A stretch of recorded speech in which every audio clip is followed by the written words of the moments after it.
Disampaikan syukran jazil ala mau'idhatihim. Hadirin kaum muslimin muslimat rahimakumullah. Mau'idhah berikutnya akan disampaikan oleh beliau Al-Habib Muhajir As-Syekaf dari Pasuruan.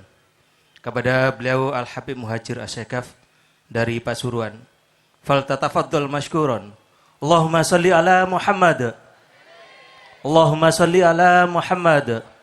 Sallu ala Nabi Muhammad. Assalamualaikum warahmatullahi wabarakatuh.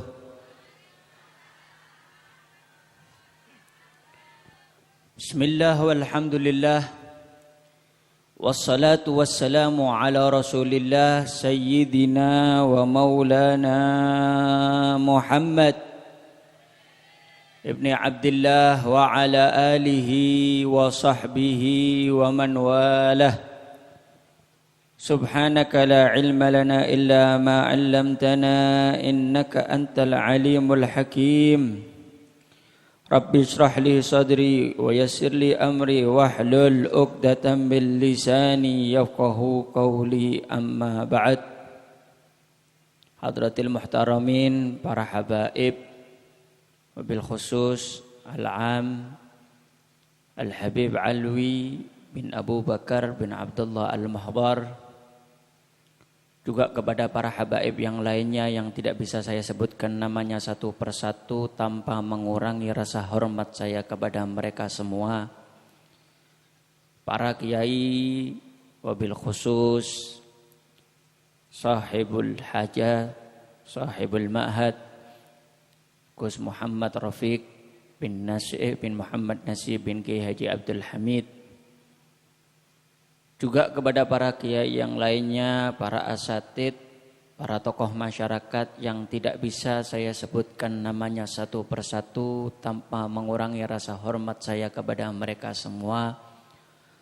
Para hadirin lan hadirat yang dimuliakan oleh Allah Subhanahu wa taala. Alhamdulillah, kula sareng jenengan sampun mirengaken ceramah-ceramah saking Kiai Ali Maksum Habib Alwi Al-Muhbar. Niki sebetulnya sudah lebih dari cukup. Namun niki Gus Rafiq tetap maksa antum tetap harus ceramah nggih napa malih. Nggih. Yang namanya tamu ad-dhaif kal mayyit. Tamu niku seperti mayit. Ya kudu nurut, diapakno ambek tuan rumah kudu nurut. Para hadirin hadirat yang dimuliakan oleh Allah Subhanahu wa taala. Kiai Hamid niku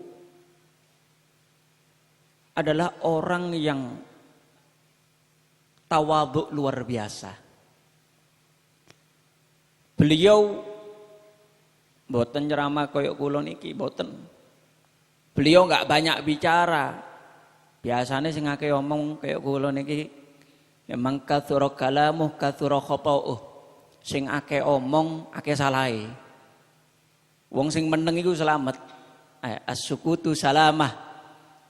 Diam itu selamat. Wong lek akeh ngomongi mesti akeh kecekluki, akeh salahe. Kiai Hamid bukan tipe orang yang berceramah. Tapi beliau luar biasa di dalam memberikan efek, di dalam memberikan takdir kepada orang lain. Sehingga Kiai Hamid, ya tadi saya duduk sama Gus Nasih. Beliau enggak ceramah, cuma baca ya Arhamar Rahimin, ya Arhamar Rahimin, tiang-tiang nangis.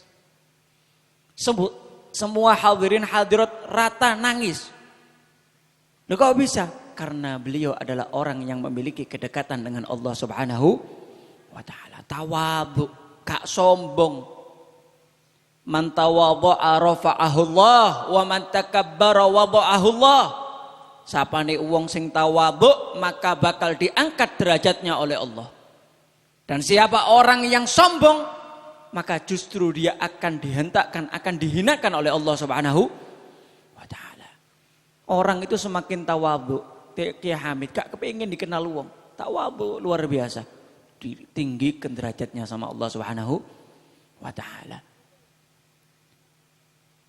Dan orang kalau sudah tawadhu, itu dia akan melihat kepada siapapun adalah orang yang lebih baik daripada dirinya. Akhirnya nopo? Husnudzon, berprasangka baik kepada orang lain. Dan itulah sifat para walinya Allah Subhanahu wa taala. Mboten wonten critane waline Gusti Allah niku sombong, mboten wonten. Pasti yang namanya walinya Allah itu tawadhu. Mereka bisa jadi walinya Allah setelah mereka mengalahkan nafsunya dewi. Nafsunya dikalahno. Yang mana itu merupakan kata Rasulullah adalah jihadul akbar. Perang yang paling besar melawan hawa nafsu. Karena perang hawa nafsu bukan berarti lengko lek wis dadi ustaz mandek, enggak. Justru semakin tinggi kedudukannya, semakin naik tingkatannya, semakin besar godaannya. Tambah repot kate tawadhu. Ojo dikira enak lek wis dadi koyok Kiai Fulan tawadhu mesti gak gampang ki perang. Kula sareng jenengan sik dadi wong biasa, kate sombong apane sing gak disombongno. Pinter ya gak pati pinter. Iya. Dihormati ya ndak pati dihormati, terkenal gak pati terkenal. Terus kate sombong apane sing gak disombongno. Tapi kalau sudah jadi orang semakin tinggi kedudukannya, semakin dikenal, semakin terkenal, tambah repot sing kate tawadhu. Sehingga ketika dia semakin terkenal bisa tawadhu, berarti luar biasa. Mendapatkan kedudukan yang tinggi di sisi Allah Subhanahu wa taala. Para hadirin hadirat yang dimuliakan oleh Allah Subhanahu wa taala. Maka oleh karena itu ya, kita ini kalau kepingin dapat barokahnya wali, kuncinya napa? Husnudzone sing gedhe. Husnudzone sing gedhe. Karena orang itu mendapatkan kedudukan, mendapatkan cahaya, mendapatkan sir, mendapatkan barokah. Sampai lek kepingin oleh barokah, tergantung seberapa besar husnudzon jenengan teng wali niku. Al-madad bigadril masyhad. Ya, apa yang kita dapat dari wali barokah niku tergantung yek napa kula jenengan niki melihat kepada wali tersebut. Lek sampean husnudzon luar biasa, Masya Allah wali niki barokah luar biasa, minta barokah, mengharap barokah luar biasa, takzimnya luar biasa. Bisa dipastikan orang yang seperti ini insya Allah dapat barokahnya. Jenengan husnudzon luar biasa teng Kiai Hamid, takzim luar biasa teng Kiai Hamid, maka insya Allah jenengan angsal barokah Kiai Hamid. Amin Allahumma. Tapi wong lek biasa-biasa mawon, biasa iki gak pati wali, iki gak pati pinter, gak pati gak kira oleh barokah. Makanya dikatakan yang paling sedikit dapat barokahnya wali niku sinten? Nggih bojo kali anake. Yang paling dapat sedikit barokahnya wali istri dan anaknya. Napa? Karena selalu melihat basyariah. Bojoku biasa ben isuk ngopi, mari ngono rokokan wis duduk wali iku biasa. Padahal di luar suaminya ini Masya Allah dihormati luar biasa, dijaluki donga sak maceme ambek wong. Sampai nang omahe gak dianggap wali ambek bojone. Wonten cerita, ada satu orang wali besar, ulama, benang omahe gak dihormati ambek bojone, sing ana diomeli. Kan biasa wong lanang lak diomeli karo bojone. Nggih napa nggih, Pak? Nggih, Pak. Oh, langsung Bu curhat, Bu, bojone sampean. Ojo diomeli, Bu, sakno. Lah niki wali ki suwe-suwe diomeli karo bojone, suwe-suwe gak kuat, ngamuk. Sampean iki gak karu-karuan dadi wong wedok. Aku sebagai suami yang harusnya dihormati, gak ono wibawane belas nang ngarepe sampean. Dipisui, diamui, diomeli, diapakno ya mbek sampean iki. Sampeyan iki gak ngerti ya. Aku iki di luar dihormati, wong lek ono aku ngaduk kabeh salaman kabeh. Lek aku ceramah kabeh ngrungokno. Lek aku ndonga kabeh ngangkat tangan. Njaluk barokah, aku mlaku banyu, monggo Yai. Tolong sampean bocoi Yai. Niki wonten niki sak maceme sing njaluk donga. Lah kok sampai omah gak ono wibawane blas, diomeli tok ambek sampean. Ngamuk Pak suwe-suwe gak kuat. Opo ae? Wis ngene ae. Kata suaminya wis ngene ae. Engko ya. Lek aku pengajian sampean melok. Aku setiap mari subuh ono pengajian sampean melok. Kita berangkat sebelum subuh. Di sana ada kamarnya masjid sampean tak dikek kono. Deloken, rungokno. Ya opo? Wong-wong. Bagaimana orang-orang itu di dalam mendengarkan ceramah saya? Khusyuk kabeh, ngrungokno kabeh, ihtiram semua. Ya wis ayo. Dijak Pak, sebelum subuh bangun berangkat nang masjid. Ada kamarnya masjid, istrinya ditaruh di situ. Wis ya. Rungokno, perhatekno, ya apa wong-wong iki? Ngehormatine nang aku, ngrungokno nang ceramahku. Ya apa? Rungokno. Sampai sholat subuh, mantun sholat subuh pengajian. Oh pengajian hadirin ini Masya Allah kathah sing hadir. Hadirin hadirat full. Semuanya mendengarkan ceramahnya Ustadz ini. Semuanya khusyuk mendengarkan. Setelah selesai, wong-wong wis buyar, diparani wis. Ayo Dik, saiki boleh wis. Ayo. Ya apa delok kon? Ya apa makomku? Wis delok akon, ya apa wong-wong hormati nang aku.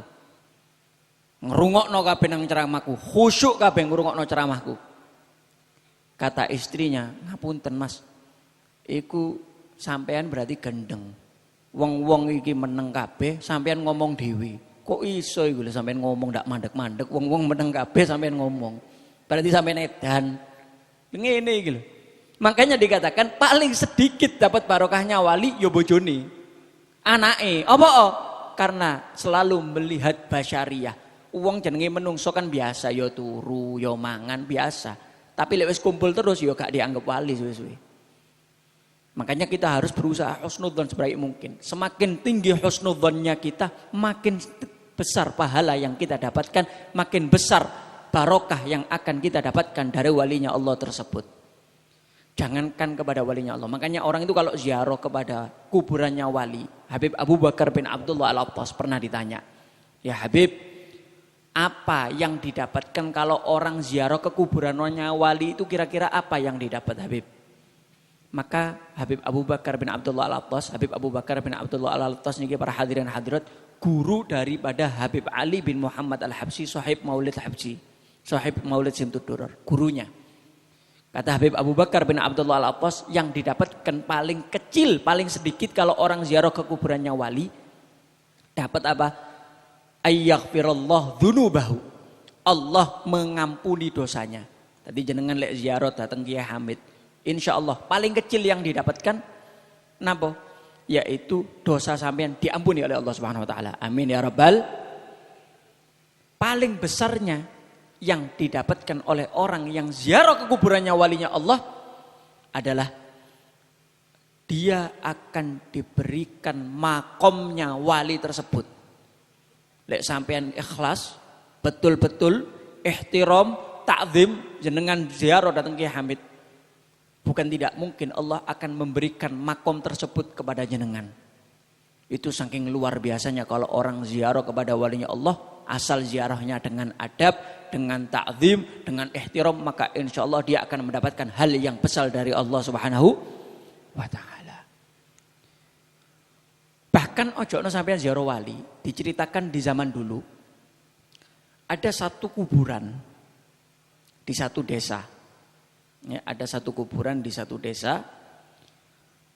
Ketika itu penduduk desa tersebut kalau sudah punya hajat, lek wis duwe hajat niku, datang ke kuburan, kate mantu, datang ke kuburan. Supaya nopo? Supaya acara mantune lancar, gak udan, rezekine melimpah oleh buwan sing akeh. Nggih napa nggih? Kan niku harapane biasa. Ya, mantune berhasil sakinah mawaddah warahmah. Supaya utang-utang lunas kabeh lan sak teruse. Sehingga semua orang di desa situ kalau ada hajat pasti wis ziarah nang kono. Dan subhanallah setiap selesai ziarah dikabulkan sama Allah hajatnya. Semua hajatnya dikabulkan oleh Allah. Sampai akhirnya ada satu ulama lewat situ bingung. Loh. Iki apa ngomong kok ziarah nang kono kabeh? Ditanya. Saya mau tanya, kenapa kok orang-orang kok ziarah ke sini semua? Loh, ngapunten Habib, ngapunten Yai. Ini kalau kita ziarah ke sini pasti hajat kita digabulkan oleh Allah. Langsung diterima, langsung kabul. Loh, ya kenapa sih? Niki sanes kuburane wali. Loh, sanes kuburane wali napa, Bib? Loh, ini itu kuburannya binatang. Sing dikubur kene duduk wali. Yang dikubur di sini adalah keledai. Ya, adalah himar kalau bahasa Arabnya. Bahasa Indonesia keledai. Lah kok iso sampean ziarah nang hewan iku lho ya opo? Tapi napa? Tapi ya napa kok tetap bisa kabul? Karena husnudzonnya orang-orang itu kuburannya wali hanya karena husnudzon dikabulkan hajatnya oleh Allah Subhanahu. Napa malih kula jenengan datang ke kuburannya wali ziarah dengan adab, maka insya Allah sudah dipastikan kita akan mendapatkan barokah yang besar daripada wali tersebut. Para hadirin hadirat yang dimuliakan oleh Allah Subhanahu wa taala, maka oleh karena itu ya, mereka para walinya Allah ini kita harus berusaha bisa husnudzon kepada mereka, harus ta'zim kepada mereka sehingga kita bisa mendapatkan madad. Bisa mendapatkan sir, mendapatkan barokah. Karena bahaya, terutama jenengan kalau datang ke tempatnya wali ditoto seat ini. Ojo sampai kula jenengan niki datang ke tempatnya wali, sowan datang wali ini Gusti Allah tapi niati macam-macam. Kadang-kadang wonten sing niati ndolek nomor togel. Wonten apa wonten? Wonten didoleki dipas-pasno. Kayak nomor togel iki lek metu oleh iki. Hati-hati, dijaga. Syekh Abdul Qadir Al-Jailani ketika masa beliau masih belajar, beliau ini berteman dengan dua orang yang cerdas dan pintar. Namanya satunya Ibnu Saqo, yang satu namanya Ibnu Abi Isrun. Iku wong pinter kabeh. Napa kok dicedheki kali Syekh Abdul Qadir Jailani? Pole pinter. Sehingga kalau murojaah lek belajar bareng niku enak. Iso takok-takok bareng-bareng. Ya. Niki santri zaman biyen. Lek santri zaman sakniki boten. Lek dolek kanca nang pondok, dolek kanca sing seneng nraktir. Sing sugih seneng sing kirimane akeh. Dadi lek kiriman melok keturahan, melok kebagian kirimane. Lek ana kanca sing fakir miskin, gak dikoncoi, gak oleh apa-apa. Lah, Syekh Abdul Qadir Jailani nyari temen sing pinter, sing cerdas. Satu namanya Ibnu Saqo, satu Ibnu Abi Isrun. Belajar bareng, buka kitab bareng, bahthul masail bareng. Akhirnya Syekh Abdul Qadir Jailani ini ngajak dua temannya Ibnu Saqo dan Ibnu Abi Isrun. Dibilang sama Syekh Abdul Qadir Jailani, di sana itu ada walinya Allah. Banyak orang-orang yang berkunjung kepada wali tersebut. Gimana kalau kita datang ke sana? Nggih pun, ayo. Akhirnya yang Ibnu Saqo bilang, saya niat mau ke sana, saya kepingin ngetes, kepingin ero aku. Kok cek akeh nih tamu nih, kok cek akeh sing sowan. Penasaran aku, pinter apa ndak wali iku. Tak tes, tak kei pertanyaan sing soro sampai gak iso jawab. Sampai bingung gak iso jawab. Niatnya elek. Ibnu Abi Isrun ngomong, saya niat mau ke sana, mau saya kasih pertanyaan sing sekiranya gak iso dijawab. Sing sekiranya rotok bingung. Syekh Abdul Qadir Jailani ngomong, kalau saya ndak, saya gak ono niat kate ngetes, gak ono kepingin apa. Niat saya datang kepada wali tersebut untuk kepingin minta barokah supaya hajat-hajat saya dikabulkan oleh Allah Subhanahu wa taala. Niatnya api. Berangkat orang tiga bareng-bareng. Sampai rumahnya wali tersebut, sampai rumahnya lama nggak dibuka pintu. Ketika dibuka pintu, mukanya wali ini sudah muka marah, muka ngamuk. Langsung ngomong sama yang Ibnu Saqo, hei kamu Ibnu Saqo, saya tahu kamu datang ke tempat ini tujuan kamu mau tanya, mau ngetes saya. Saya tahu pertanyaanmu itu ini, jawabannya ini, ada di kitab ini, halaman ini. Langsung, ndak atik ngomong, ndak atik apa, langsung dijawab. Durung takok wis dijawab. Hati-hati, kamu sudah kurang ajar. Saya melihat kamu ini akan menjadi orang kafir nanti. Akan keluar kamu dari agama Islam. Kamu Ibnu Abi Isrun, kamu datang ke sini mau tanya sama saya yang saya bingung. Kamu lihat, nanti kamu akan disibukkan dengan urusan dunia dan harta. Dan sedangkan kamu, wahai Abdul Qadir Al-Jailani, kamu datang dengan niat yang baik, dan insya Allah semua hajat kamu, semua keinginan kamu akan hasil dan dikabulkan oleh Allah Subhanahu Wa Taala. Bahkan saya melihat kamu ini kelak akan menjadi pemimpin daripada para walinya Allah Subhanahu Wa Taala. Subhanallah. Tidak lama setelah kejadian itu, Ibnu Sako ini ya dipanggil sama raja untuk berdebat dengan ulamanya orang-orang Nasrani, untuk berdebat dengan ulamanya orang Kristen. Karena ketika itu kerajaan Kristen minta dari rajanya orang Islam supaya dikirimkan ulamanya supaya berdebat. Kalau mereka kalah, mereka siap masuk Islam berbondong-bondong. Sehingga tertarik raja. Raja musyawarah sama masyarakat, kira-kira siapa ini yang kita kirim ke sana untuk berdebat sama mereka. Akhirnya semua orang, oh ada di sana, namanya Ibnu Sako, wonge pinter luar biasa. Insya Allah kalah kabeh sing debat sampai Ibnu Sako. Panggil sama raja, disuruh berangkat. Ketika di perjalanan sampai desanya, tempatnya orang Nasrani, sampai desanya orang Kristen tersebut, sampai sana belum sempat debat, ketokan wong wedok ayu. Lah iki lho kelemahane wong lanang. Ya, kelemahane wong lanang. Ajakno sing wong biasa, sing ustad, sing ulama, sing kiai lek wong ketok wong wedok ayu ya bingung. Nggih napa nggih? Ketok wong wedok ayu. Lho, cek ayu nih rek, bidadari tuh kondi ki rek. Gak nemu aku wong wedok koyo ngene. Bahkan diikuti, oh iki omai, langsung masuk ke rumahnya perempuan ini, ketemu orang tuanya perempuan ini, dijaluk. Ngapunten, saya cinta sama anak jenengan pada pandangan pertama. Ya salam. Luar biasa cantiknya putri Anda ini. Saya kepingin meminangnya untuk menjadi istri saya. Loh gak enak temen, kon wong Islam kate ngerabi anakku. Lek kon gelem ambil anakku, ono syarate. Napa syarate? Metu teko Islam mlebu Kristen, tak terima kon. Nggih pun, langsung. Naudzubillah.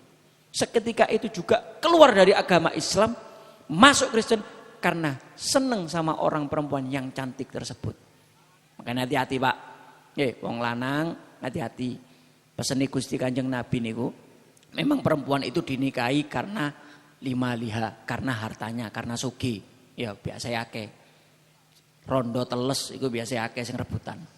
Ya, masih gak pati ayu tapi lek teles montore telu, omahe ono papat wah rebutan ngantri. Yang kedua, wali nasabiha, karena nasabe iki turunane wong apik. Wow, aku lek rabi ambek iki, anakku dadi turunane wong apik. Nah, rebutan. Wali jamaliha, karena kecantikannya. Oh iya ayu, gak nemu ayu kayak gini. Nah. Wali diniha, karena agamanya, akhlaknya bagus, agamanya bagus. Tapi kata Rasulullah, fadfar bidaditin taribat yadak. Pilihlah yang agamanya bagus, maka kamu akan menjadi orang yang beruntung, seneng uripmu. Hati-hati, ojo dolek ayune tok, ojo dolek sugine tok, ojo dolek nasabe tok, ojo dolek turunane wong apik tok. Tapi carilah yang agamanya bagus. Kalau orang perempuan itu sudah agamanya bagus, insya Allah uripe sampean seneng, sakinah, mawaddah, warahmah. Bahkan nanti punya anak yang soleh solihah. Kenapa? Karena al-ummu madrasatul ula. Karena yang namanya ibu adalah madrasah pertama buat anak. Sudah kembali kepada laptop. Ya, karena akhirnya cinta delok wong itu ayo bingung, akhirnya keluar dari agama Islam. Naudzubillah min dzalik. Terjadi omongannya wali tersebut. Saya melihat kamu akan keluar dari agama Islam. Kejadian. Ibnu Abi Isrun dikatakan sama wali tersebut tadi, kamu akan disibukkan dunia. Akhirnya betul, sama raja dipanggil, disuruh ngurusi harta wakaf, disuruh ngurusi sedekah-sedekahnya orang, dikumpulno kabeh nang Ibnu Abi Isrun. Sibuk ambil urusan duit tok, gak mari-mari. Kena omongane wali. Yang Syekh Abdul Qadir Jailani yang datang dengan niat yang bagus, husnudzon datang wali tersebut, akhirnya apa? Subhanallah, omongannya wali tersebut, Kiai Hamid akan bahwasanya Syekh Abdul Qadir Jailani akan menjadi pemimpin para wali. Subhanallah, sampai akhirnya Syekh Abdul Qadir Jailani mengatakan bahwasanya kaki saya ada di pundaknya para walinya Allah Subhanahu wa taala. Artinya apa? Bahwasanya Syekh Abdul Qadir Jailani adalah pemimpin daripada para wali yang ada di zamannya. Itulah kalau orang datang ke tempat walinya Allah tergantung bagaimana hatinya. Lek kula jenengan niate api, husnudzone api, maka insya Allah bakal dapat barokah. Tapi lek wis niati elek, hati-hati. Hadir hol niati kepingin mangan, hati-hati. Luwe rek hadir hol ae cek mangan, ojo. Hadir hol niati kepingin dolek wong wedok sing ayu, ojo. Ya. Hadir hol, hadir pengajian niate sing apik. Ya, ketemu datang ke rumahnya wali, datang ke kuburannya wali, niatnya ya sing apik, maka insya Allah kita akan mendapatkan barokah yang besar. Kalau sudah dapat barokah dari walinya Allah, kita akan menjadi orang yang beruntung karena akan dimudahkan di dalam beribadah kepada Allah, akan dibuat jauh dari bermaksiat kepada Allah Subhanahu wa taala. Saya rasa cukup sampai sini yang bisa saya sampaikan karena juga sudah cukup siang. Mungkin hanya ini yang bisa saya sampaikan. Hadza minni wal afu minkum. Wassalamualaikum warahmatullahi wabarakatuh.